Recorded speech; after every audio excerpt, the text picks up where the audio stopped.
Olá, galerinha do segundo ano, tudo bem? Então, como prometido, hoje eu vou colocar os próximos vídeos, tá? Referente à aula de Química que aconteceu no Centro de Mídias, no dia 15 agora, segunda-feira, tudo bem? O professor falou para vocês nessa aula de segunda-feira sobre dois conteúdos, duas unidades de concentração. Então, ele veio mostrar para vocês como que a gente calcula a concentração comum e como que a gente calcula a concentração em mol por litro. Só que, no meu entender, antes de vocês entrar nos cálculos, vocês deveriam saber o conceito de soluções que a gente estuda em Química, que, por sinal, capítulo de soluções em Química no segundo ano do ensino médio é um dos principais capítulos que tem, tudo bem? Então, eu vou fazer 3 vídeos, tá? Em referente a essa aula. Eu vou dar uma introdução falando sobre soluções, que tem que ter alguns conceitos que vocês precisam saber, porque de agora em diante vocês vão ouvir falar muito, por exemplo, em soluto, em solvente e em solução, tá bom? Então, vou falar um vídeo, esse primeiro vídeo vai ser só sobre isso.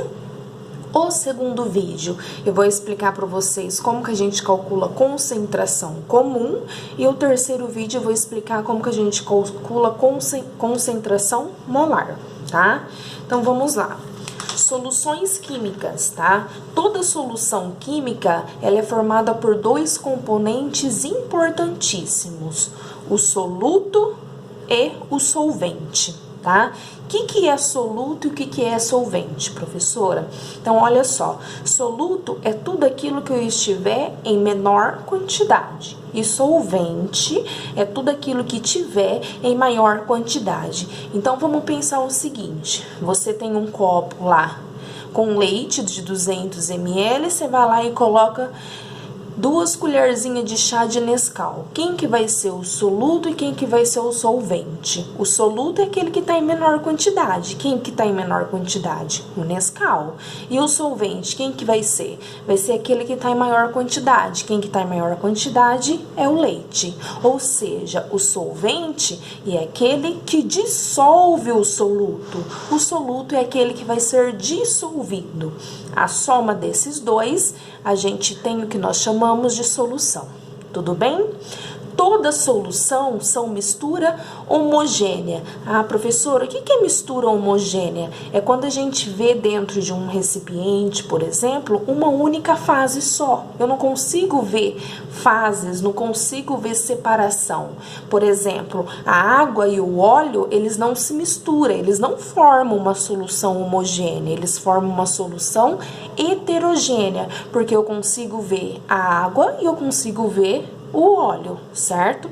Se eu colocar água e sal, o sal se dissolve em água? Sim, dependendo da quantidade, uma parte vai dissolver, a outra parte, se eu colocar muita quantidade, vai ficar lá no fundo do recipiente. Mas se eu colocar pouca quantidade, eu consigo dissolver esse sal. E aí a gente só vê uma solução só. Isso é mistura homogênea, quando eu consigo dissolver o meu soluto dentro daquela solução. Tá? Então, existem misturas homogêneas, sólidas, líquidas e gasosa, né? Exemplos de mistura homogênea sólida, todas as ligas metálicas. Mistura líquida, por exemplo, gasolina e o etanol, uma solução homogênea, né? Dentro da gasolina não tem uma quantidade que é necessário de etanol lá para mim aumentar a octanagem desse combustível, a gente coloca o etanol, tá? Existe também misturas homogêneas que são as soluções gasosas, né? Que é o nosso ar atmosférico. Dentro do ar atmosférico, a gente tem um monte de substâncias diferentes. Eu tenho molequinha de gás hidrogênio, de gás oxigênio, de gás carbônico, né? São diversos tipos de molécula que a gente não consegue ver separado, eles se misturam entre si, né? Então, por isso, uma substância homogênea que é o ar atmosférico. Ela está presente, então, ó, nos 3 estados físicos da matéria, sólido, líquido e gasoso, tudo bem? Dentro de soluções, hoje a gente vai ver a concentração comum que eu vou explicar para vocês no próximo vídeo. Então, eu vou pular esse pedacinho aqui. tá? O que eu quero que vocês identifiquem nessa primeira parte aqui, ó? Dentro de soluções, existe o que nós chamamos de coeficiente de solubilidade, que a gente representa por um CS. Aí, o que significa isso, professora?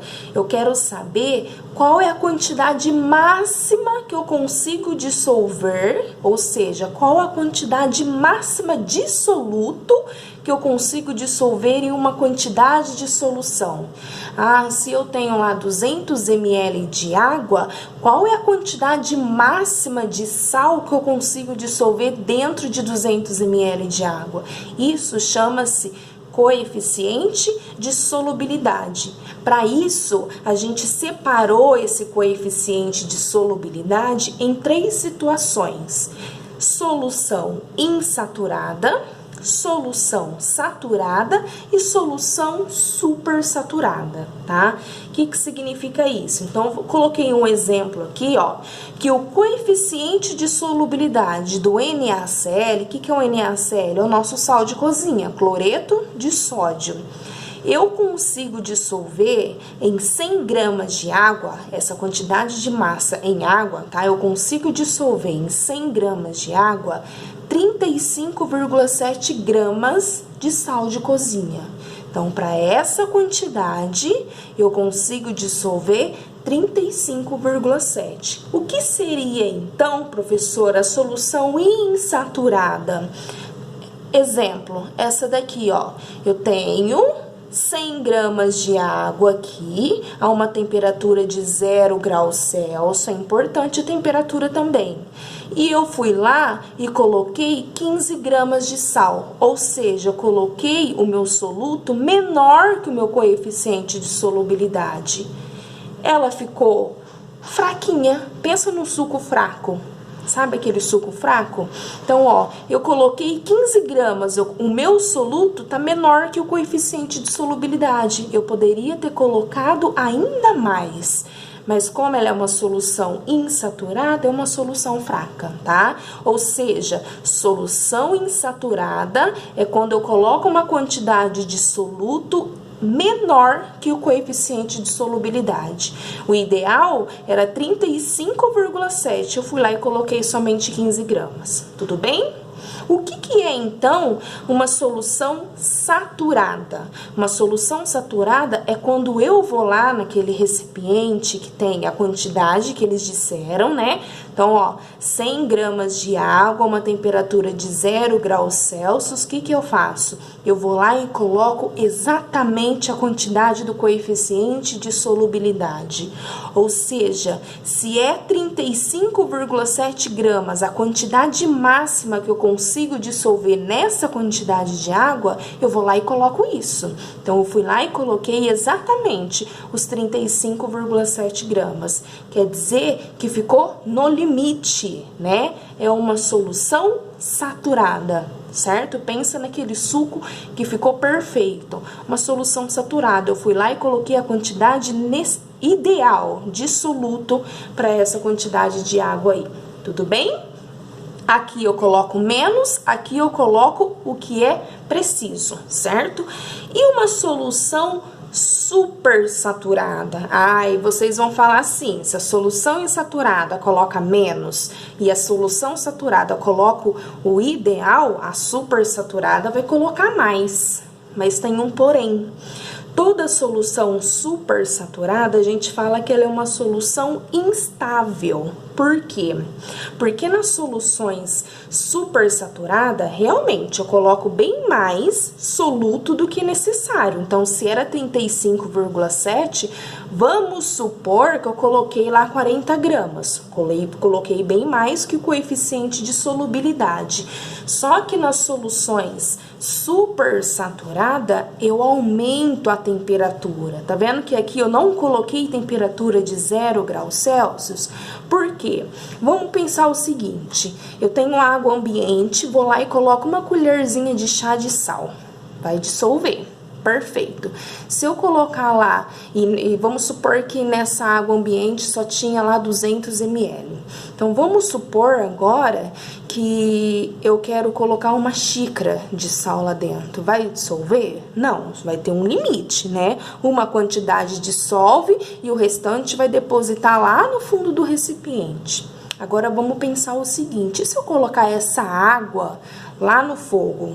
Se eu colocar água no fogo e aumentar a temperatura, eu consigo dissolver mais soluto, ou seja, o meu coeficiente de solubilidade vai ser maior. Então, olha aqui, ó, quando eu aumento a temperatura, eu também aumento o meu coeficiente de solubilidade. Então, por que, professora, que a solução supersaturada é instável?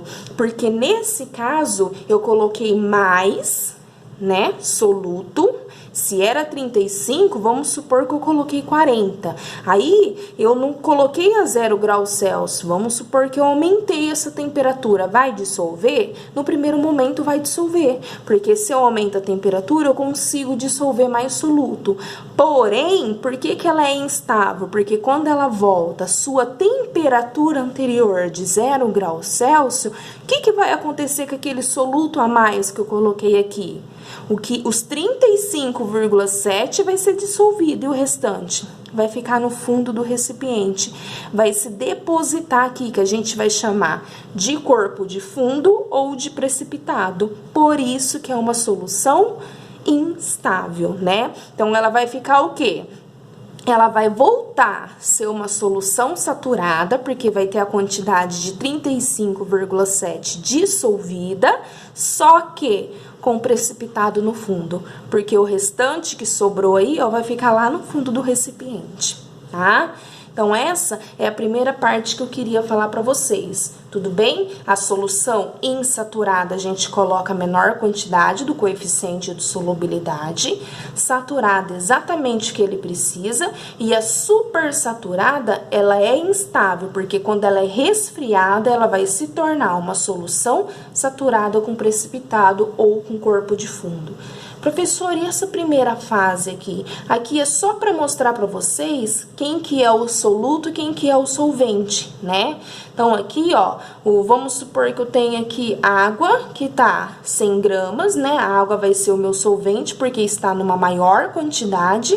E o meu soluto é o meu sal, 35,7, ele tá em menor quantidade. Por isso que o NaCl é o soluto e a água é o solvente. A soma de soluto e solvente, a gente tem o que nós chamamos de solução. Bom? Então, agora eu vou passar para o próximo vídeo falando para vocês de 2 unidades de medida importantes dentro de solução. Até já!